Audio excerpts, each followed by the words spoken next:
Itu adalah kolam yang tampak lusuh, dindingnya terbentuk dari batu berlian abu-abu, diameternya kurang dari 5 kaki, sangat kecil, namun ada semacam aura berbintik waktu.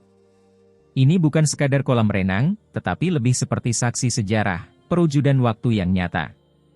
Batu berlian itu sudah lama rusak dan terkikis seiring waktu. Namun, di bawah pengaruh esensi spiritual, nutrisi dari gumpalan energi abadi, batu itu tetap tidak runtuh. Keempat ahli hebat itu bertarung, terus-menerus menyerang dan menyergap satu sama lain. Dari waktu ke waktu, gerutuan teredam terdengar. Meskipun mereka mengatakan mereka menyerang Feng Xingtian, tidak ada yang bisa mempercayai siapapun di sini, jadi mereka semua waspada. Pada saat ini, mereka semua membuat keputusan yang sama, bergegas menuju kolam itu.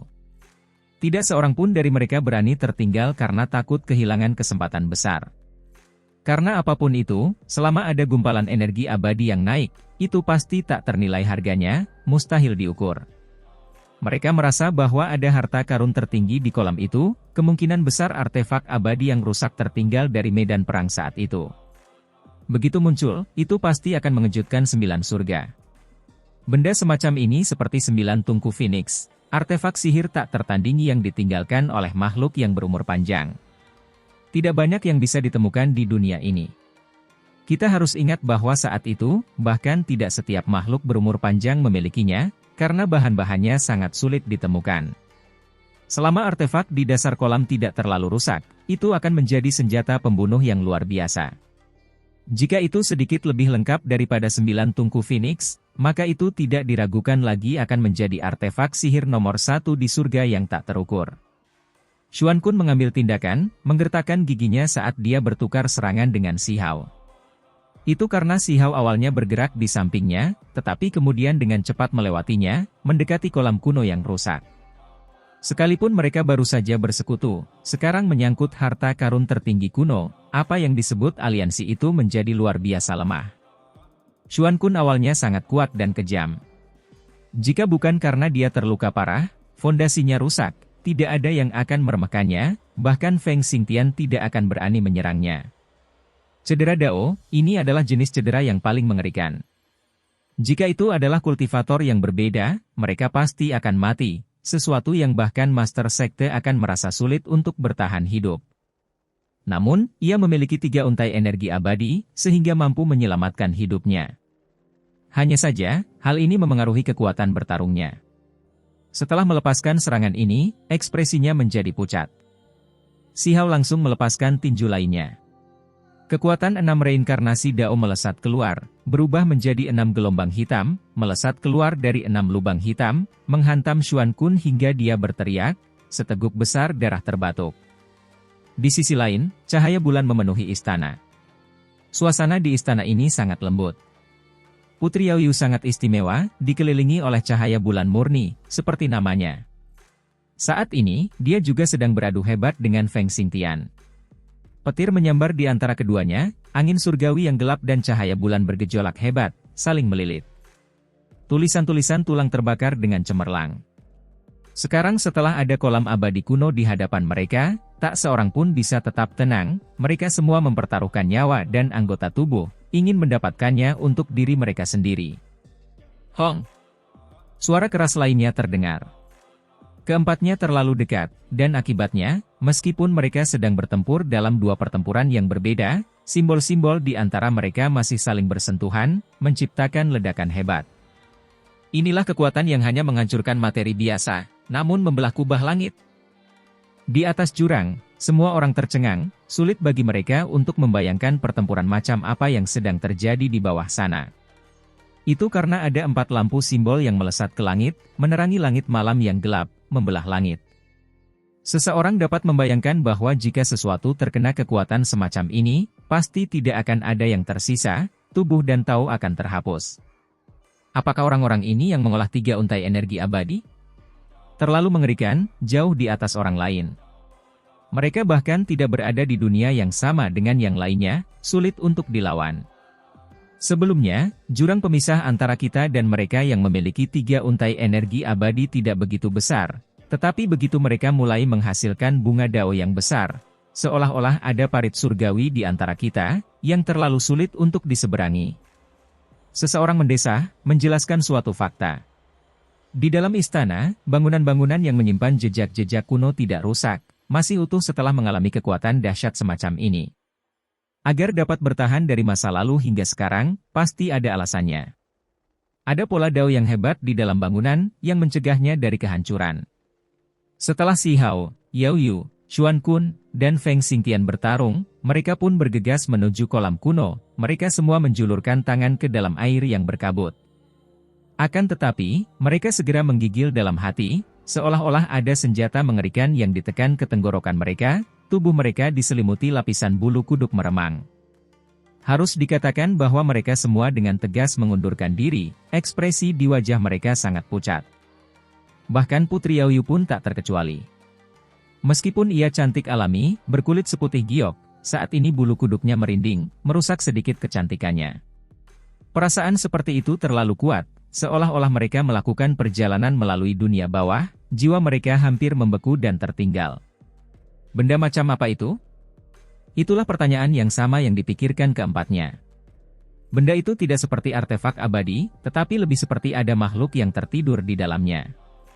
Ketika mereka memikirkan kemungkinan ini, mereka pun menggigil kedinginan, pikiran tiba-tiba terasa dingin, timbul firasat buruk. Setelah hening sejenak, sambil saling waspada, mereka dengan hati-hati melangkah maju lagi, membuka mata surgawi mereka untuk melihat apa yang tengah terjadi.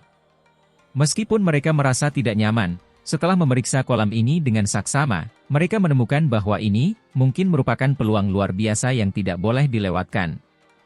Mereka saling berhadapan, tetapi tidak mengambil tindakan gegabah.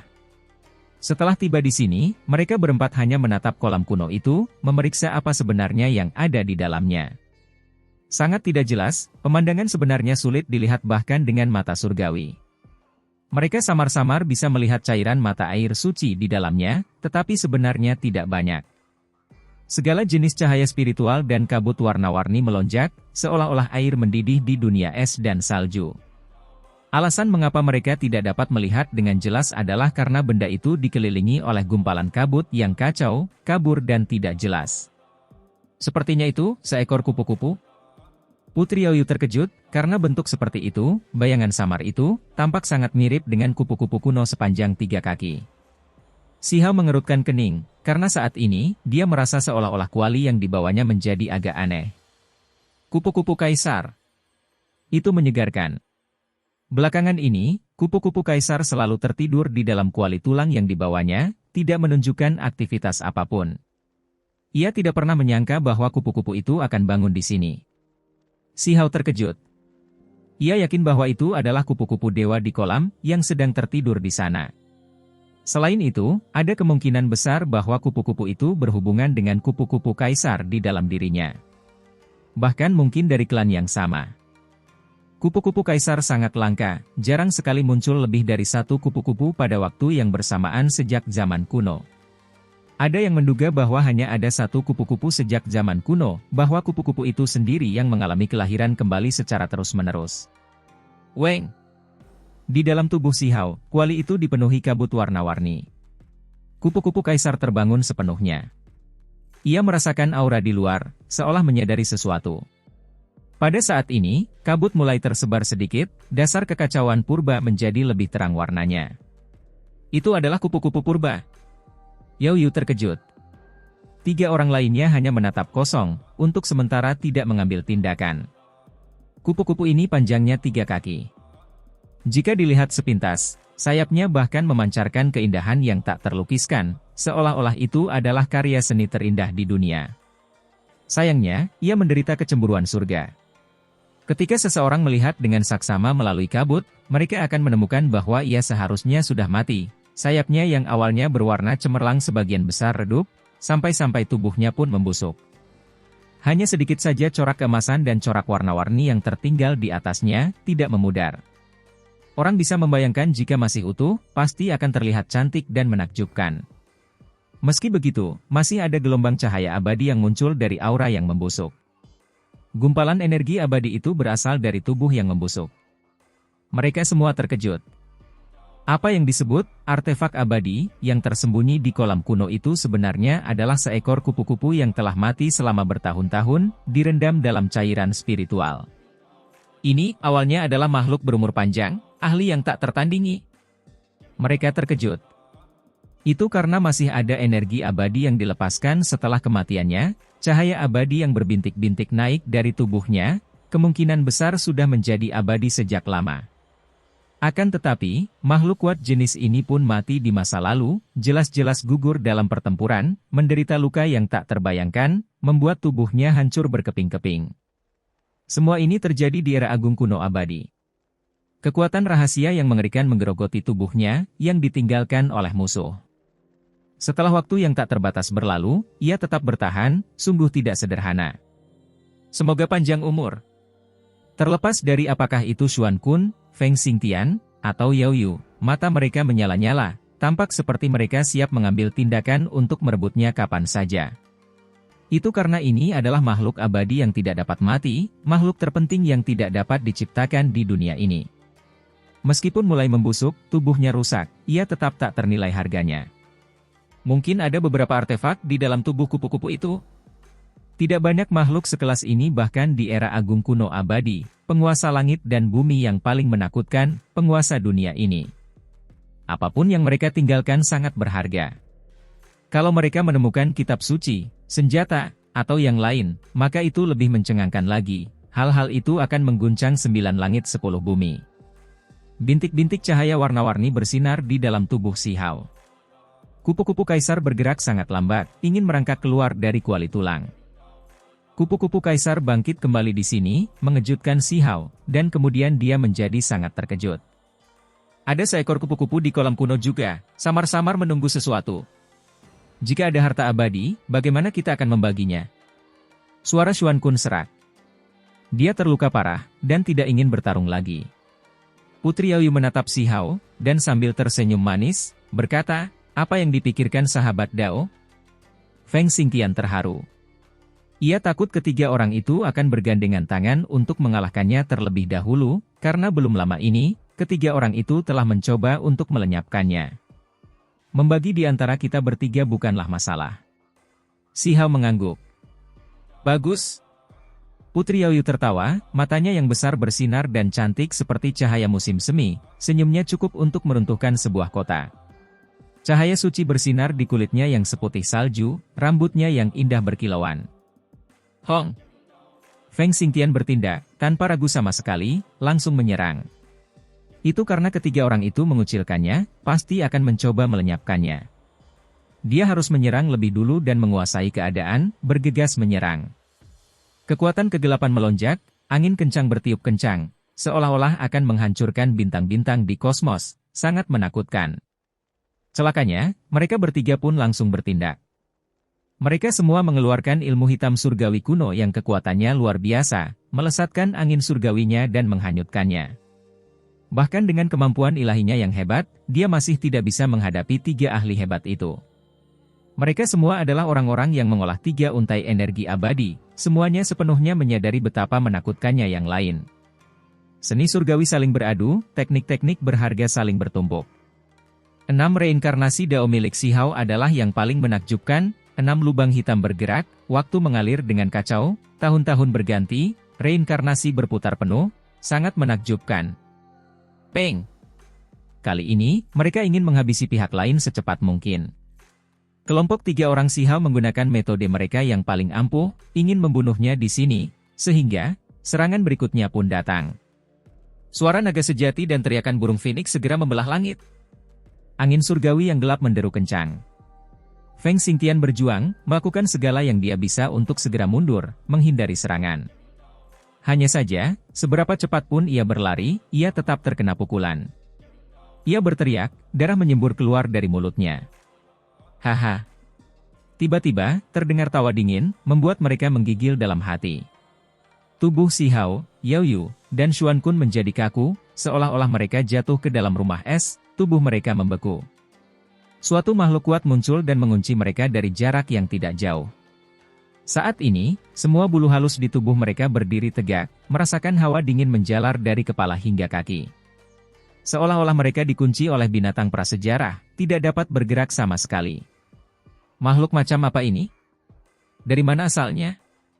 Mereka tidak tahu. Jelaslah bahwa makhluk ini jauh lebih kuat dari mereka.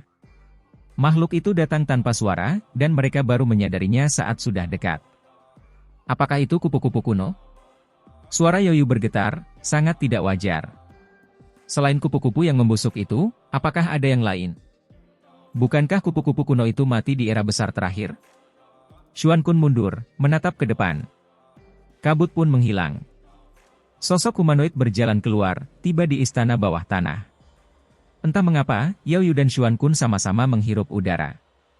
Bagaimanapun, sesuatu dari dunia luar jauh lebih mudah ditangani daripada bangkai kupu-kupu yang membusuk itu. Namun, Si Hao tidak merasakan hal itu. Orang itu menatapnya begitu dia masuk, hawa dingin yang sangat kuat terpancar dari tubuhnya. Agak menarik, seni surgawi kuno 6 reinkarnasi Dao muncul di dunia ini lagi, masa yang benar-benar penuh peristiwa. Katanya pelan. Setelah masuk, kabut pun menghilang.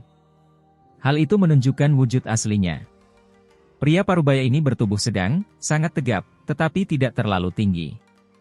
Dia tampak seperti terbuat dari kuningan, cahaya keemasan mengalir melalui kulitnya. Matanya sangat tajam, seolah-olah ada 2 matahari kecil yang bersinar. Dia tidak bisa disebut tampan, hanya bisa dianggap biasa saja. Namun, ada semacam kesan yang mengesankan, seolah-olah dia adalah satu-satunya penguasa dunia ini. Pupil matanya dingin, juga semacam penghinaan saat dia menyapu mereka melalui orang-orang di sini. Jelaslah bahwa dia tidak menganggap serius orang-orang ini, tidak begitu peduli pada Si Hao, Yao Yu, dan generasi muda seperti ini. Ini adalah perwujudan kekuatan. Dengan kultivasinya yang panjang dan mendalam, dia secara alami dapat dengan mudah membunuh orang-orang ini. Paman ke-6. Feng Xingtian terkejut dan berseru. Ia tidak pernah menyangka akan bertemu paman dari klannya di sini, seorang individu kuat yang bangkit dari alam dewa surgawi, sosok yang sangat menakjubkan dari klan angin. Feng Zhao tidak begitu memukau di masa mudanya, tidak pernah mengolah energi abadi, tetapi ia akhirnya muncul di alam dewa surgawi. Setelah menjalani kelahiran kembali yang hebat, menukar daging dan tulangnya, ia melampaui rekan-rekannya. Dia adalah seseorang yang telah mempersiapkan diri sejak lama, hanya memperoleh beberapa prestasi setelah berkultivasi selama 500 tahun. Kemudian, dia melesat maju tanpa henti, bangkit dengan penuh kemenangan.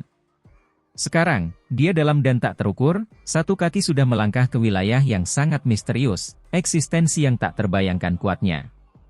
Statusnya di klan angin sangat penting.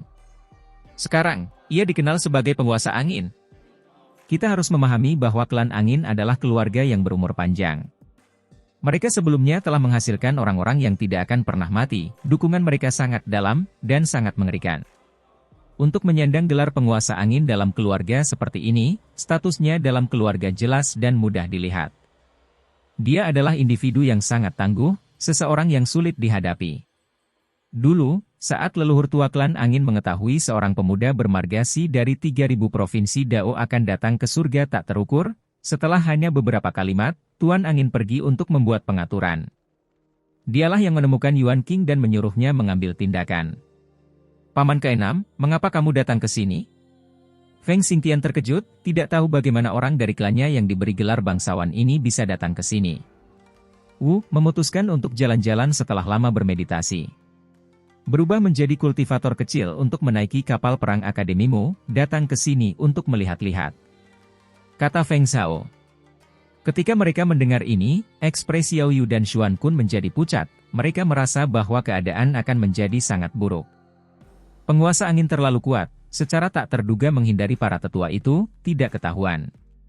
Jika dia tidak datang, Feng Xingtian kemungkinan besar akan berada dalam bahaya, kemungkinan besar terbunuh di sini. Namun, sekarang setelah penguasa angin tiba-tiba muncul, itu segera mengubah situasi. Ini terlalu tiba-tiba, tidak seorang pun menduga hasil seperti ini.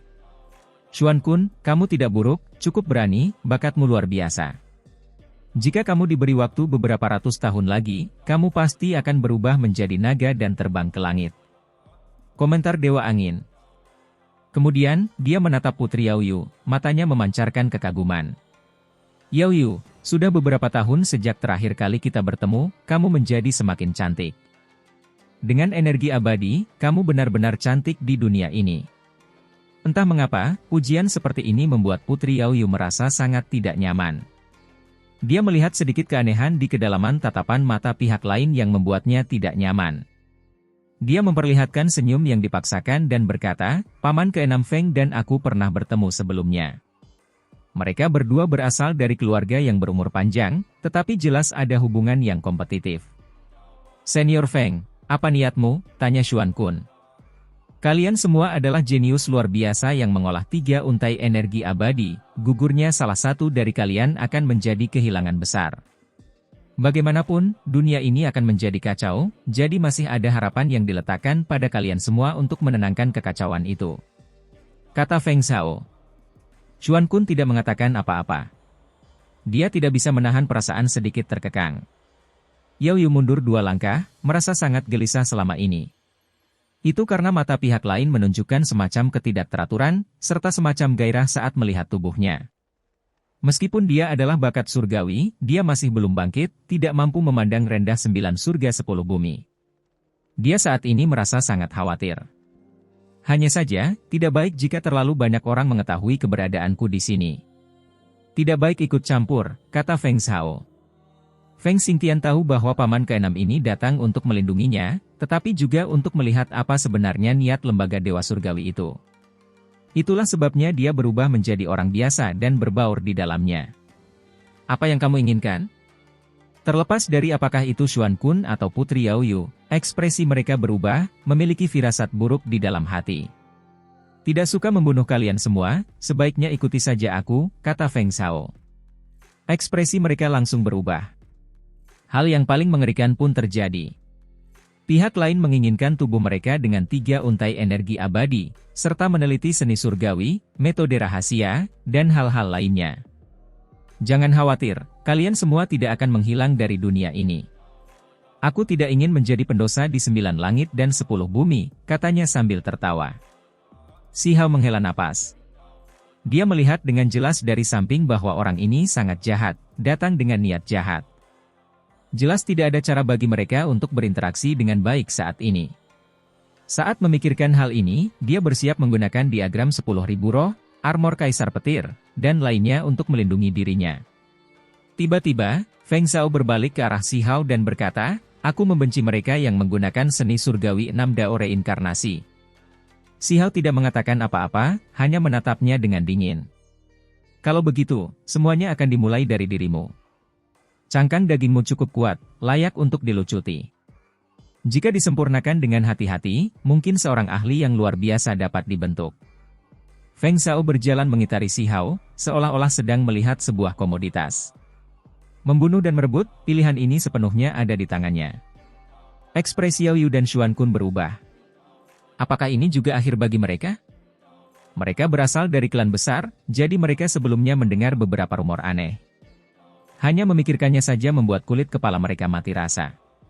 Sampai-sampai mereka tahu bahwa ada kultivator yang membudidayakan 3 untai energi abadi, latar belakangnya misterius, asal-usulnya tidak jelas, terkait dengan beberapa warisan jahat kuno.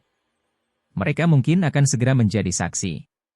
Feng Zhao mengetahui metode ini, mungkin dengan merebut buah dao mereka, menggunakan cangkang daging mereka untuk memelihara orang lain. Itu akan dimulai dari dirimu. Apakah kamu akan melakukannya secara sukarela, atau kamu akan menungguku mengambil tindakan?" Feng Zhao menatap Si Hao.